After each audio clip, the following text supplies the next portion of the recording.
Our next expert is cybersecurity evangelist Eddie Doyle from Checkpoint Software Technologies. Eddie, the floor is yours. Did you know that the world's very first computer was built specifically for the predecessor to the cybersecurity industry? Before cyber was even a word, back in the 1940s, the computer was invented to hack the analog encryption of the Nazi Enigma machine. For years, the Allied forces were baffled at how they could interrupt the greatest threat actors of the day and decipher their code.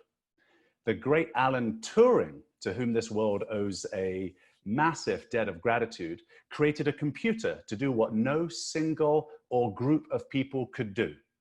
The Enigma had a daily potential combination of roughly 150 million random set of numbers and letters. It would have taken thousands of years of man-hours, and they had just days to do it. Today, it is estimated that modern computers can crack the Enigma in just 13 seconds at a cloud computing cost of only $7. So in the span of 70 years, we've gone from Turing's computer, the size of a truck, to just a keyboard and a web browser using compute power in the cloud.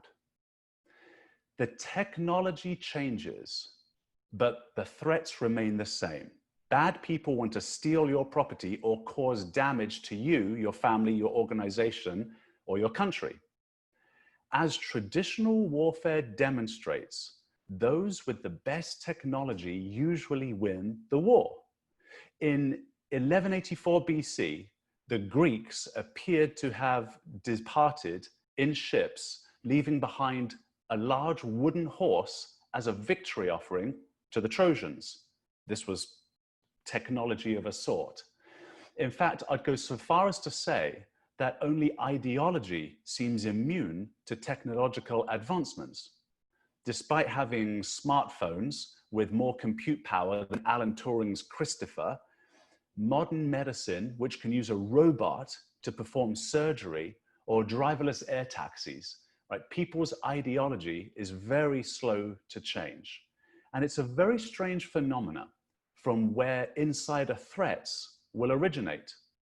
Ideology is seen in today's cancel culture, prevalent on 24-hour news networks.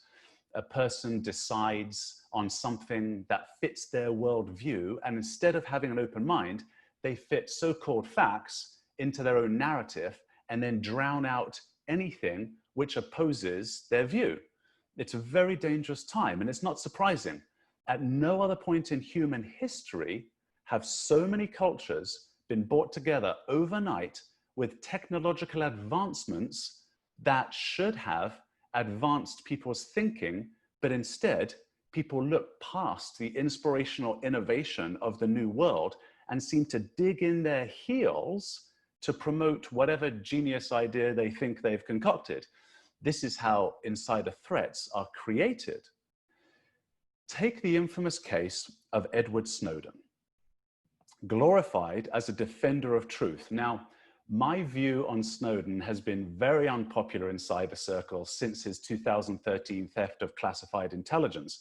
But let's model healthy disagreement for just a moment, since today's cancel culture seems to lack the maturity to listen to opposing thoughts. Snowden has an ideology. What else would drive a man, right, living on taxpayer dollars in Hawaii to risk life imprisonment and abandon his family? This is the power of an ideology. But the reality is that the Pentagon and CIA are actually very forthcoming about policies and procedures. Take enhanced interrogation, for example. Waterboarding was being used at the beginning of the Iraq War, and the Pentagon said, we're not so sure about this, so let's put it out there for public debate in a controlled, safe fashion so we don't compromise troops and assets and have a public debate. The American people were outraged and said, no, we don't want to be the nation that tortures. So the program was shut down. Snowden claims to have redacted his theft, but his Pulitzer Prize winning chasing substandard journalists had no idea what they were doing, and the lives of brave servicemen and women were unfortunately compromised. All they did was bring forward information prematurely at the cost of lives when Western democratic governments were and are already bringing these topics to public discussion anyway. So here's an irony. For all the rhetoric we hear in news, life is so much better today than it was even 10 years ago, and definitely better than it was when Turing invented the first computer. There's less violence, less poverty. The global GDP in 1960 was 66 trillion. Today, it's 88 trillion. Do you know that more people die of obesity-related diseases around the world today than from starvation, which is progress of a kind, I suppose? But it's progress of a kind, I suppose. So why is it that all we seem to hear are the screams of people saying how bad life is? It's the same problem we face in cyber. We only hear about the hacks, which is totally unfair to you, the cyber community. The threat actors can be wrong 99% of the time. They only need to be right once. You, on the other hand, need to be right 100% of the time. You only need to be wrong 1%. When you're wrong once and the media is all over you, but you are 99% right. At any university, for almost any other job on the planet, a 99% track record would be outstanding. We need some perspective, the same kind of perspective that Alan Turing had to force within the British intelligence communities when he was building this thing, later known as a computer. You see, when true innovation occurs, it disrupts people's thought patterns. It's not easy to understand, but in thinking about it as innovation, it might give non-cyber folks some patience to understand us. Because technological advancement in compute power, innovation, which used to happen every few decades, I should say, now occurs every few years and even sometimes within a month. So we can summarize the past 25 years of cyber evolution through what we call a generational lineage of attacks or cyber defenses. Articulating our message as cyber professionals in this manner will help coordinate our colleagues in alignment with our security needs. Think back to the birth of this industry in the late 1980s to early 1990s. Antivirus was needed to keep individual computers safe. We'll call this Generation 1 attacks or Gen 1 protections.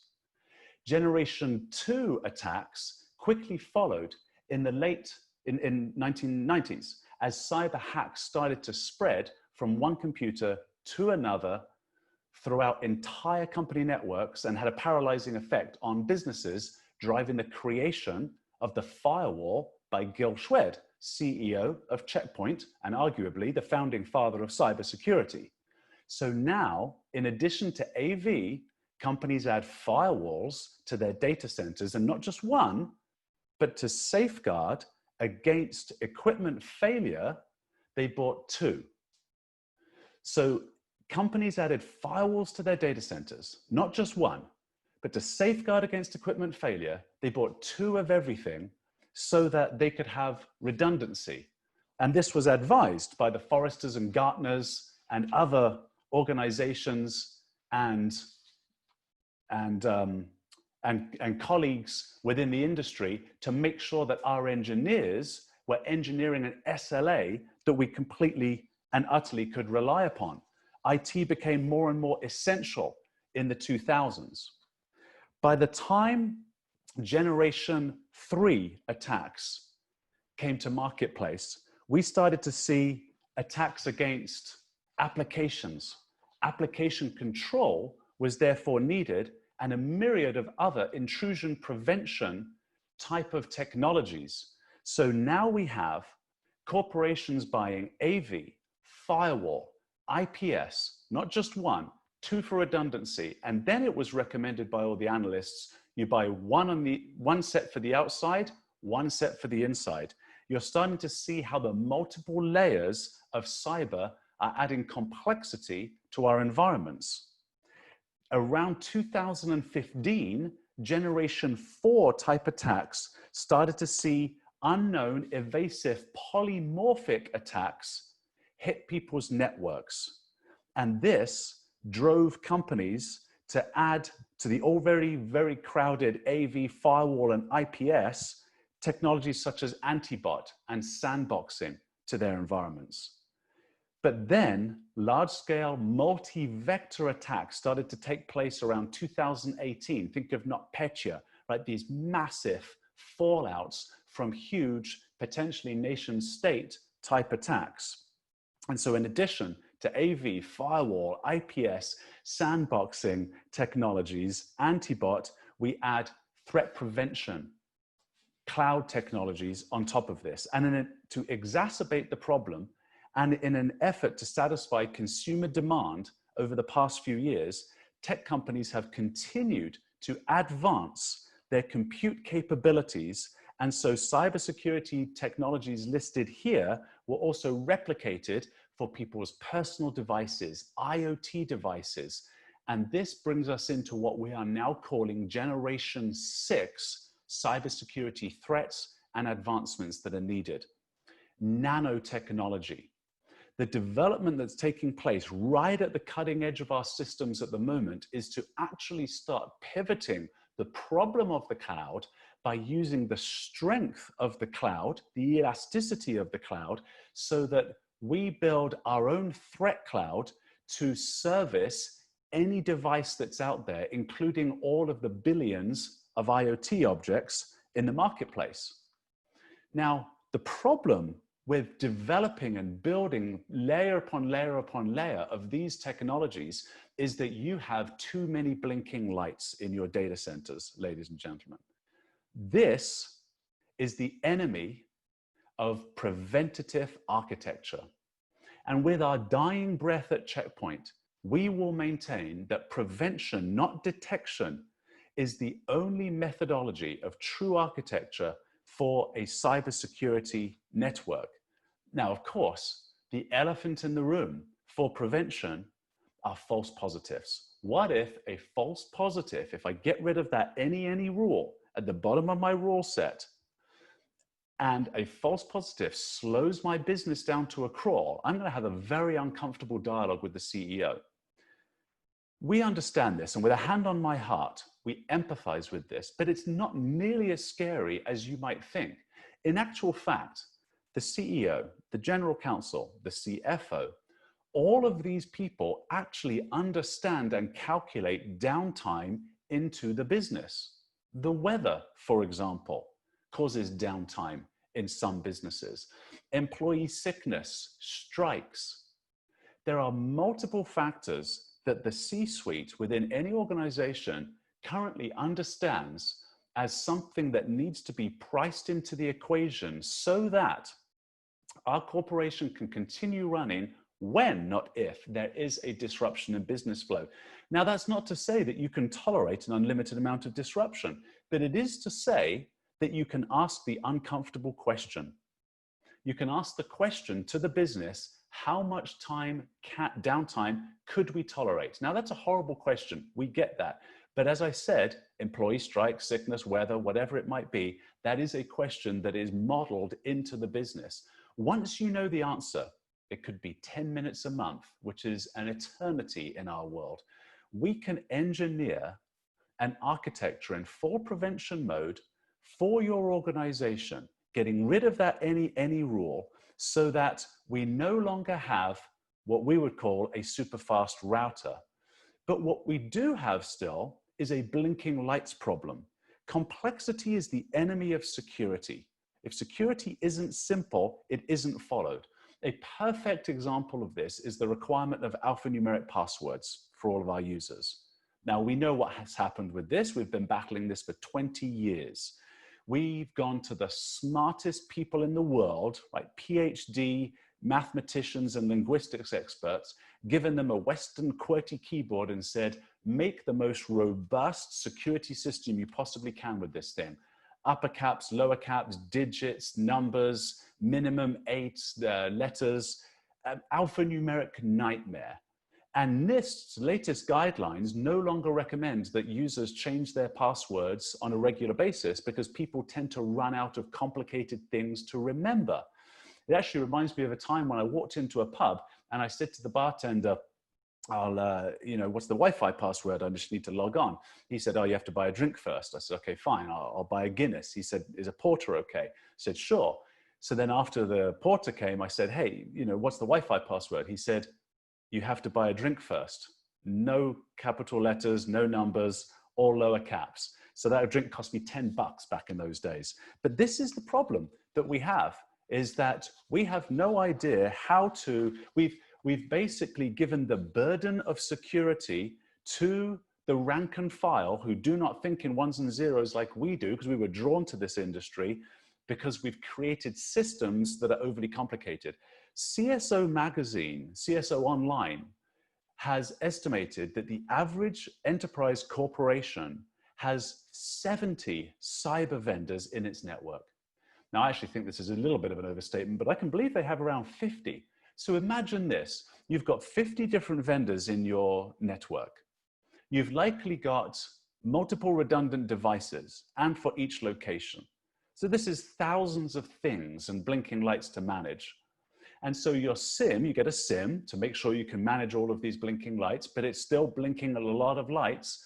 And you're afraid that the business will slow down to a crawl if indeed there's a false positive. So you throw that any rule in. Well, this is a problem for us. And this is our mantra at Checkpoint, that we state that prevention is the only way to do true architecture. And the way you can do that is by reducing the number of vendors, not by increasing them. The reality is you likely do not need the latest cutting edge thing that is out there in the market. Most people do not need it. So you could likely reduce your vendors to less than 10. And now you've got less blinking lights. And you can engineer an SLA to the business. 10 minutes a month, as I say, is an eternity. Now, some businesses, financial institutions, a minute on a trading floor is an eternity. It's still a math problem, though.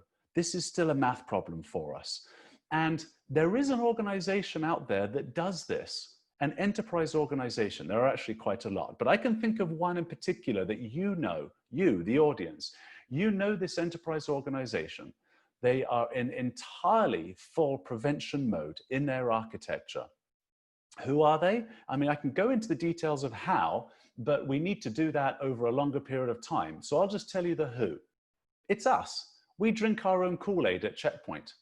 So we are in full prevention mode. We're an enterprise organization with thousands of employees, billions in revenue, situated, by the way, in the Middle East. So it's the subject of multiple cyber attacks all the time. And we don't just survive them, we thrive. And yes, we have false positives that impact the business. The question is not, will you have one? It's when you have one, how can you manage it for the least amount of disruption and never have to suffer the same false positive again? Here's where we have turned the entire nano security dialogue, this 6th layer of nano security that I'm pointing to over here now, completely on its head.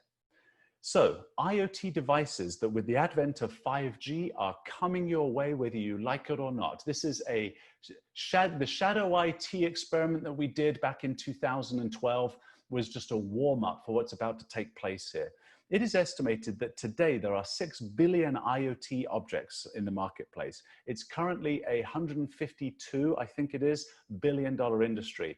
By the year 2025, there will be 21 billion IoT objects, and it will be a multi-trillion-dollar industry. So if we've got kids, we need to get them into IoT. But there'll be so many things coming your way that this will be too much to manage. Our answer to this problem is simply that we have already created a threat cloud that processes over 10 trillion access logs a day. We identify 86 billion indicators of compromise a day, which, by the way, we give all of that away for free. So that is all for you guys. You can go to our website, go to checkpoint.com, search around there for our IOCs. You'll see them free of charge, 86 billion a day. To give you a point of reference, because these numbers are so huge, guess how many Google searches there are in a day? Now think, billions of people on this planet, over 50% of people are connected to the internet now. I use Google, I don't know how many times a day. There must be a lot. There's actually only 6 billion a day. There are 6 billion Google searches a day. This little company, Checkpoint, albeit that we are a little enterprise company, processes 86 billion indicators of compromise every single day. Shows you how busy the bad guys are. This results in us identifying 25,000 new and unique type of attacks every single day, right, within our systems. Now, that's just to show off and give you an example of how big this cloud is that we've built. So now, get this. You'll have IoT devices come your way. Our intent is to provide a very light footprint of security on every device out there, right? So whether it's a mobile device, an IoT device, a tablet, a desktop, it doesn't really matter to us anymore because the intelligence of security will live in the cloud.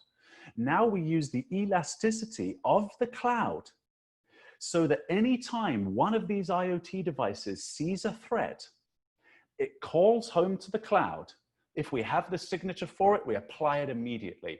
If we don't, we code, if it's a 0 day, if you happen to be one of those, we code that immediately and then apply that code to the threat. Here's the beautiful thing. No matter where you are in the world, after we've seen the threat once, the data, of course, where it comes from is anonymized, right? It's all scrubbed. We can apply the same signature to all IoT devices and other devices across networks, across our 100,000 customers globally. So as soon as we see, I can see we're starting to wrap for time. I've got it, it's all good. As soon as we see the threat one time, the 999,000 other customers that we have are the beneficiaries of seeing the attack the very first time. So ladies and gentlemen, it looks like I have to wrap fairly soon. Here's my invitation. I have a fairly unique name, Edwin Doyle Manhattan. Type that into LinkedIn, you'll find me, I'm the only one.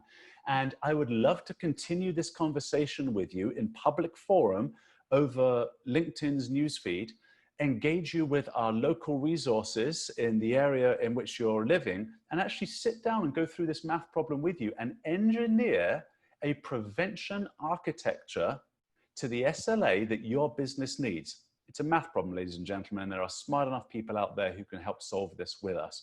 With that, I'll wish you all good luck.